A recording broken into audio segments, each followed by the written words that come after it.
Minha história começou num lugar tão pequenino, Mill Creek, Ohio, que se você espirrasse enquanto passava, corria o risco de nem notar que esteve lá. O coração da nossa cidadezinha era o Andrews Heaven, o restaurante da minha família. Aquele letreiro de neon piscava como um batimento cardíaco, e o cheiro de bacon fritando e café forte foi a trilha sonora da minha infância. Mas, junto com essas memórias gostosas, vinha a imagem dos meus pais, esgotados, derramando a alma para manter o negócio de pé. O sorriso da minha mãe nunca falhava, mesmo quando os cobradores ligavam. E as mãos calejadas do meu pai esfregavam panelas com um orgulho silencioso. Eles entregaram tudo o que tinham por mim. Aos 16, eu já sabia que a faculdade não era o meu caminho. Não que eu não sonhasse com ela, mas eu via o cansaço nos olhos da minha mãe, a forma como os ombros do meu pai caíam com as contas não pagas. Eu queria dar a eles um respiro, uma chance de viver sem tanta preocupação. Foi assim que comecei a aprender francês. Encolhida no canto do restaurante, debruçada sobre um laptop, eu fazia cursos online gratuitos. Meu objetivo? Conseguir conversar com os raros turistas que apareciam por ali, atraídos pelo charme do interior americano. As histórias deles sobre Paris e Provence acenderam uma chama em mim, um desejo ardente de construir uma vida em que meus pais não tivessem que se preocupar. Aos 20 anos, eu já estava trabalhando para uma agência de viagens, organizando roteiros para clientes francófonos. Cada contrato fechado era um passo em direção à promessa que fiz a mim mesma, erguer a minha família. Mal sabia eu que aquele caminho me levaria a um hotel em Chicago, a um amor que parecia predestinado e a uma família que testaria tudo o que eu achava que valia. Quando completei 28 anos, já estava em Chicago, gerenciando uma conferência para turistas franceses no luxuoso Grand Lake Hotel. O lugar era um universo à parte de Mill Creek, mármore brilhante, lustres que gritavam dinheiro. Minha função era garantir que cada voo, cada itinerário, cada tradutor estivesse perfeitamente alinhado. Eu roubava uns minutinhos na área de lazer do hotel, saboreando cappuccinos caríssimos, quando conheci Luke Collins. Luke, com seus 30 anos, era um concierge com um sorriso capaz de derreter gelo e um peso discreto no olhar. Ele encantava os hóspedes franceses com frases impecáveis, fazendo o ambiente parecer vibrante. Certa tarde, ele deslizou um café na minha direção, sorrindo. Por la femme, ele disse, piscando um olho. Eu ri, pega de surpresa, e começamos a conversar sobre os hóspedes, depois sobre a vida. Ele adorava ouvir minhas histórias sobre o restaurante da minha família, e eu me vi completamente envolvida pela sua gentileza, pela forma como ele parecia carregar o peso de todos sem esforço. Nós nos conectamos através do francês, trocando expressões idiomáticas e rindo do meu sotaque de Ohio, tropeçando nos RS. Ele se abriu sobre o pai, que havia falecido quando ele era adolescente, deixando-o e sua mãe, Clara, a se apoiarem mutuamente.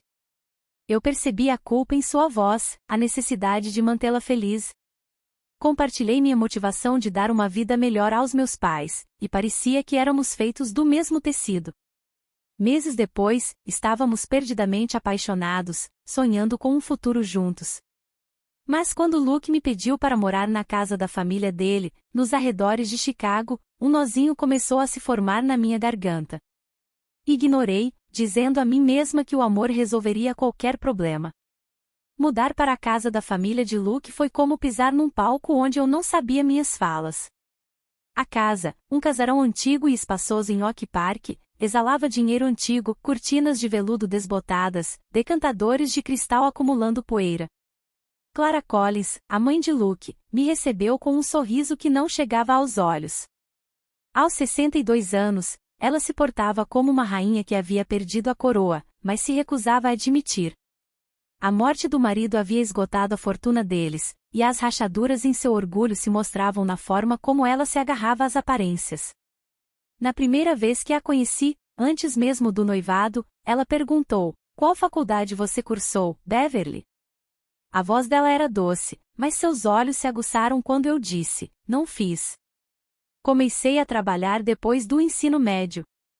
O silêncio que se seguiu pareceu uma sentença proferida por um tribunal superior. Ela murmurou: "Oh, que prático", e mudou de assunto. Convenci-me de que era um caso isolado, que ela se aqueceria assim que fossemos família. Mas viver com ela era como andar sobre cacos de vidro. Ela flutuava pela casa em roupões de seda, relembrando jantares de gala, enquanto eu trabalhava remotamente no meu aplicativo de viagens, tentando transformar minha experiência de agência em algo maior. Luke passava a maior parte dos dias fora, seu turno de concierge se estendendo até tarde. Eu esperava que dividir a casa nos uniria, mas os olhares frios de Clara deixavam claro que eu era uma intrusa. Ela me interrompia no trabalho para apontar uma mancha na janela ou um prato fora do lugar, seu tom implicando que eu estava falhando em algum teste não verbalizado.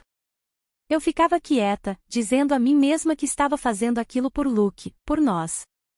Mas, lá no fundo, eu me perguntava por quanto tempo conseguiria engolir meu orgulho. As exigências de Clara se amontoavam como louça na pia. Beverly, o quarto de hóspedes precisa ser aspirado até o meio-dia, ela dizia, a voz afiada, enquanto tomava chá na sala, folheando revistas. Eu acenava, segurando a frustração, e pausava meu trabalho no aplicativo de viagens, meu projeto dos sonhos, conectando turistas a guias locais em todo o mundo. Eu construí do zero, codificando até tarde da noite, mas Clara agia como se eu estivesse apenas brincando online.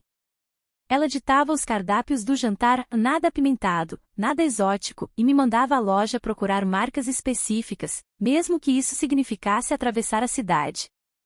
Uma vez, passei uma hora caçando a manteiga orgânica favorita dela, só para encontrá-la relaxando quando voltei, criticando o jeito que eu dobrava os guardanapos. Você fica em casa o dia todo, querida, não é pedir muito, ela dizia, o sorriso fino como uma lâmina. Eu queria gritar que estava administrando um negócio, não brincando de dona de casa, mas me contive, esperando que ela percebesse meu esforço. Luke era minha âncora, mas até ele começou a se afastar. Quando eu mencionava as intermináveis tarefas de Clara, ele ria, a mamãe é só um pouco exigente, Beverly, ela não quer dizer nada de mal. Eu procurava no rosto dele o homem que havia prometido me apoiar, mas ele mudava de assunto, falando sobre seus longos turnos ou a saúde frágil da mãe. Eu ficava acordada à noite, o peso da casa me oprimindo, imaginando se eu era invisível para o homem que amava. Meu aplicativo estava ganhando força, usuários beta elogiando, investidores se aproximando, mas em casa eu sentia que estava desaparecendo. Tentei conversar com Luke sobre a hostilidade de Clara, abrindo meu coração uma noite depois que ela me repreendeu por uma estante empoeirada que eu havia limpado naquela mesma manhã. Ela me trata como uma empregada, Dan, eu disse, a voz trêmula. Estou trabalhando tanto e ela age como se eu não fosse nada. Ele se recostou, massageando as têmporas. Beverly, a mamãe passou por muita coisa, perder o papai, o dinheiro, ela não está sendo ela mesma. Você pode tentar se dar bem com ela? As palavras dele me feriram, como se eu fosse o problema, e não a mulher que me humilhava diariamente. Agarrei-me à esperança de que o tempo amoleceria Clara, mas só piorou.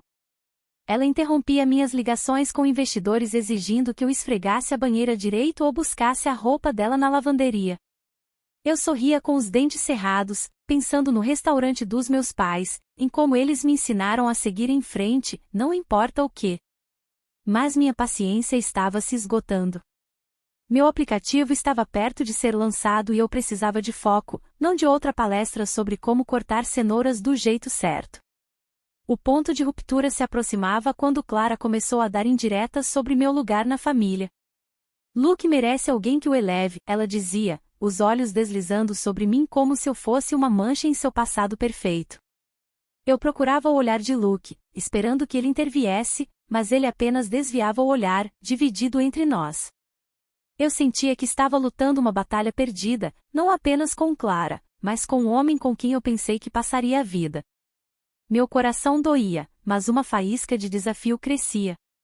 Talvez eu não pertencesse ali, mas não ia deixá-los me definir. Certa noite, Clara entrou na cozinha, seu lenço de seda esvoaçando como se ela ainda fosse a socialite que costumava ser. Beverly, vou para a Europa em alguns meses, ela anunciou, sem olhar para mim. Você vai manter a casa impecável enquanto estivermos fora, não vai? O nós ficou pesado no ar, ela e Luke. Nenhuma menção a mim. Meu estômago se contorceu. Eu era realmente apenas a governanta para ela? Confrontei Luke naquela noite, minha voz baixa para não tremer. Sua mãe está planejando uma viagem e me deixando para trás. Você sabia? Ele piscou, confuso. O quê? Não, Beverly, você vem. Eu disse a ela que iríamos todos. As palavras dele deveriam ter me acalmado, mas a ideia de uma férias com os espirros de Clara parecia um castigo. Eu não vou, Lu, eu disse, a garganta apertada. Não consigo mais fingir que isso está tudo bem. Ele explodiu, o rosto vermelho. Você está sendo ridícula. Esta é uma chance de ver o mundo e você está fazendo birra? A mamãe não é perfeita, mas você está dificultando mais do que precisa ser. As palavras dele me atingiram como um tapa. Eu havia dedicado tudo a essa família e ele não conseguia ver como a mãe dele estava me destruindo. As lágrimas picaram meus olhos, mas eu assegurei. Não sou eu quem está dificultando, sussurrei, me afastando. Naquela noite, deitei acordada, o futuro que eu havia imaginado com Luke se desintegrando. Eu não sabia por quanto tempo mais aguentaria ou o que seria preciso para fazê-lo enxergar a verdade. Na manhã seguinte, sentamos à mesa do café da manhã, o ar pesado de tensão. Clara passava manteiga na torrada, cantarolando, enquanto Luke rolava o telefone, evitando meus olhos. Eu não aguentava mais. Clara, eu disse, minha voz firme apesar da batida no meu peito. Você está tentando me excluir dessa viagem, não está? Ela congelou, sua faca tilintando. Não seja dramática, Beverly. Se você quiser vir, venha. Mas, honestamente, você sequer apreciaria? O tom dela escorria condescendência. Antes que eu pudesse responder, ela se inclinou para frente, os olhos se estreitando. Você é apenas uma pessoa que largou o ensino médio e fica no laptop o dia todo. Você não pertence a uma viagem como essa. Você está arrastando Luke para baixo, se aproveitando do trabalho duro dele. Meu coração parou. Eu contei a ela sobre meu aplicativo, meus clientes, meus sonhos. Eu não estou desempregada, eu disse, a voz tremendo. Estou construindo um negócio, pagando por esta casa, suas compras, suas contas. Ela riu, um riso agudo e cruel. Um negócio? Por favor, você está brincando online. Luke é quem nos mantém à tona. Olhei para ele, implorando por apoio, mas ele suspirou, exasperado. Beverly, apenas peça desculpas. Você está fazendo uma cena. Foi a gota d'água. O homem que eu amava, a vida que eu havia construído, tudo se estilhaçou. Você me quer fora, eu disse, levantando-me. Ótimo. Eu desisto. Clara sorriu, achando que havia vencido. Arrumei uma mala, minhas mãos tremendo de raiva e mágoa, e saí. O silêncio deles ecoava atrás de mim. Eu não sabia para onde iria, mas sabia de uma coisa, eu não ia mais deixar que me apagassem. Me instalei em um apartamento apertado em Chicago, desses com tábuas rangendo e vista para nada além de tijolos. Não era muito, mas era meu, e isso parecia uma libertação. Mergulhei de cabeça no meu aplicativo de viagens, codificando a noite toda, alimentada por café preto e pela necessidade de provar que Clara estava errada. Cada linha que eu escrevia era um tijolo no muro entre mim e a vida que eu havia deixado. O aplicativo foi lançado e decolou como um foguete. Turistas franceses adoraram as reservas simples, guias locais amaram os trabalhos, e os investidores amaram os lucros. No meu 29º aniversário, eu havia construído um império de 20 milhões de dólares, com clientes de Paris a Montreal. Comprei uma casa na costa da Califórnia, o ar do oceano lavando a pesadez de Oak Park. Reconectei-me com Maya Evans, minha amiga de infância de Mill Creek que havia se mudado de Provence, França, quando criança. Ela agora era uma executiva de marketing em San Diego, e entre taças de rosé, ríamos de nossos dias contrabandeando doces no restaurante, sonhando mais alto do que nossa cidadezinha. A dor da traição de Luke ainda permanecia, mas estava desaparecendo. Meus pais ligavam diariamente, orgulhosos, mas me dizendo para ir mais devagar. Você já fez o suficiente, Beverly, minha mãe dizia. Mas eu não havia terminado. Eu queria que eles vissem o mundo que me inspirou a perseguir a França, talvez, onde meu amor pela língua deles começou. Eu estava construindo algo real, e ninguém poderia tirar isso de mim. 3 meses depois de eu ter saído, meu telefone tocou. Um número de Illinois. A voz de Clara, geralmente cheia de superioridade, estava frenética. Beverly. Estamos afogando em contas. Cartas de cobrança, contas de serviços públicos, o que está acontecendo? Eu me recostei no meu pátio na Califórnia, o Pacífico brilhando. Você não sabia?